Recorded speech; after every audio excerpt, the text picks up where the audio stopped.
কিন্তু মন্দিরে গিয়ে দরজা বন্ধ করে সবেমাত্র জপের মালায় নাম শুরু করবেন, তখনই দেখবেন মায়ার শব্দ আপনার হৃদয়কে বিধ্বস্ত তাই জন্য অক্রুরকে বললেন তুমি যাও। এবার যখনই অক্রুর এক পা দুপা করে বৃন্দাবনের মাঝে গিয়ে দাঁড়ালো,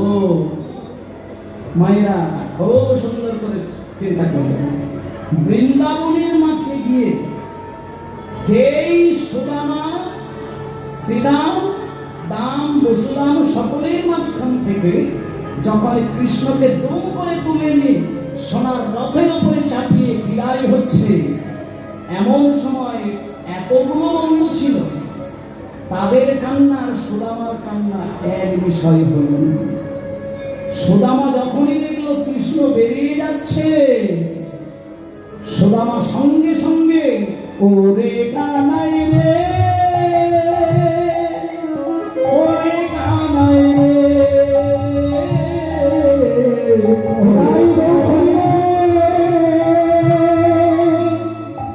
কানাই রে,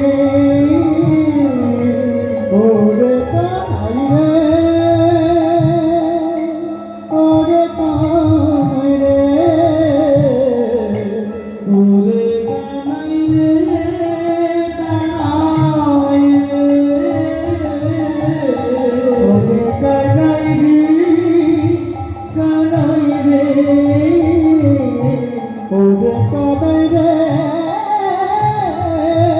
ওরে কানাই রে। প্রাণে বড় ব্যথা শোনো মোর কথা, প্রাণে বড় ব্যথা শোনো মোর কথা, কেমন বিদায় দেব, কেমন বিদায় দেব, কেমন বিদায় দেব, কেমন বিদায় দেব, ওরে কানাই রে, কানাই রে, ওরে কানাই রে, কানাই রে।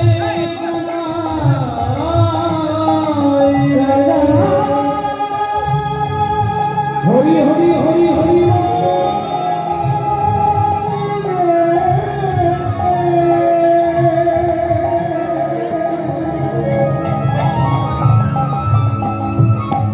কানাই